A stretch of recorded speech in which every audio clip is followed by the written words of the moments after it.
কুয়াকাটায় গিয়ে মটকা চাকে ফটকা চা বানাই দিছে আমার শ্বশুর। কারণটা ভিডিওটা ফুল দেখলে বুঝতে পারবেন। আর এদিকে কুয়াকাটায় গিয়েছি, দেখছি সোনার চিরুনি আরো অনেক কিছু জিনিসপাতি, ঝিনুকের, যেহেতু কুয়াকাটায় আছি ঝিনুকের জিনিসপাতি একটু বেশি। আর তারপরে রাতে একটু খাইতে হবে, তো চলে গেলাম খাওয়া দাওয়া করে। আর কুয়াকাটায় গিয়েছি আর শুটকি নিব না তা কখনো হয়? আর আমার ছোট্ট ননদীর সাহস দেখে তো আমি তো নিজেই অবাক। আসসালামু আলাইকুম, সবাই কেমন আছেন? আশা করছি সবাই অনেক ভালো আছেন। আমার একটু গ্যাপ পড়ে যাচ্ছে ভিডিওর, কারণ আমি খুব ব্যস্ততার মাঝেও আসলে নিজের কর্ম জায়গাকে আসলে সময় দিতে হয় এবং এভাবে মেনটেনই করতে পারছি না। ইনশাল্লাহ মেনটেন করাই স্টার্ট হয়ে যাবে। তো যাই হোক, মটকা চা বানানো হচ্ছে কুয়াকাটায়। যে রাতের বেলা ঠান্ডা ঠান্ডা লাগছে, মটকা চা অর্ডার করেছে। আমি মটকা চা খাই নাই, কারণ আমার কাছে কেমন জানি ভালো লাগে নাই। তো আমি রং চা খেয়েছি, কিন্তু আমার শ্বশুর আর অনেকে যারা ছিল তারা মটকা চা খেয়েছে। আমার শ্বশুর, আমরা সবাই দাঁড়িয়ে থেকে দেখছি যে মটকা চা কিভাবে বানায়। তো বানায় খেয়ে আমার শ্বশুর বলতেছে এটা মটকা চা না ফটকা চা, মানে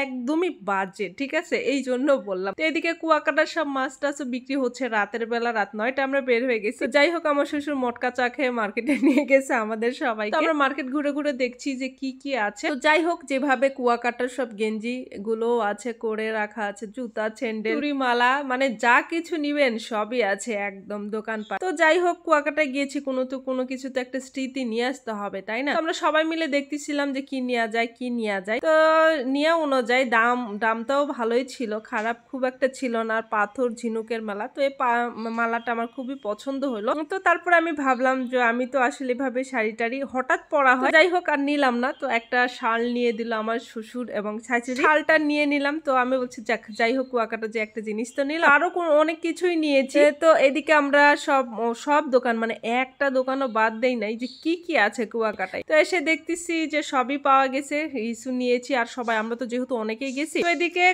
ক্ষুধা লাগছে, যেহেতু রাতের ডিনার করে আমরা হোটেলে ফিরবো। তো এদিকে রুচিতাতে গিয়েছিলাম আজকে। রুচিতাতে যে খেয়ে দিয়ে আমরা সবাই মিলে কি খাবো সিদ্ধান্ত নিয়েছিলাম। কেউ ভাত খাবে, কেউ পরোটা খাবে, এরকম একটা ব্যাপার। মানে আমরা যেহেতু সবাই মিলে আছি, তো সব সিদ্ধান্ত নিয়েছি। তো আমি ভাতটাই বেশি পছন্দ করলাম, যে সারাদিন কিছু খাওয়া হয় নাই, যেহেতু আমরা দুপুরে এখান থেকে খেয়ে এসেছি, তারপর আর খাওয়া নেই। তো আমি বলছি রাইসটা একটু খাই। একটু মশলা খাচ্ছিলাম, আর মুখের চেহারা দেখছেন কি অবস্থা, মানে পানিতে বিচে নেমে মানে মুখ একদম ভুতনি হয়ে গেছে। আমরা ঘোরাফেরার পর আমরা একটু শুটকির বাজারে ঢুকছিলাম। তো কুয়াকাটায় গিয়েছি, শুটকি নিব না তা কখনো হয় বলেন? তো এদিকে শুটকি কোনটার কি দাম, এইরকম একটা ব্যাপার। সব ধরনের শুটকি পাওয়া যায় কুয়াকাটায়, যারা গিয়েছেন তারা তো জানেন। তো আপনার ভাই তো সেই বিশাল বড়, এটা জানি না কি লইটা না সরি শুটকি, মেবি সরি শুটকির দাম করছিল। আর এদিকে চিংড়ি, আল্লাহ, চিংড়ি তো নিতেই হবে, চিংড়ির ভর্তা যে মজা। চিংড়ি, সরি শুটকি সব নিয়ে চলে এসেছি বিচে।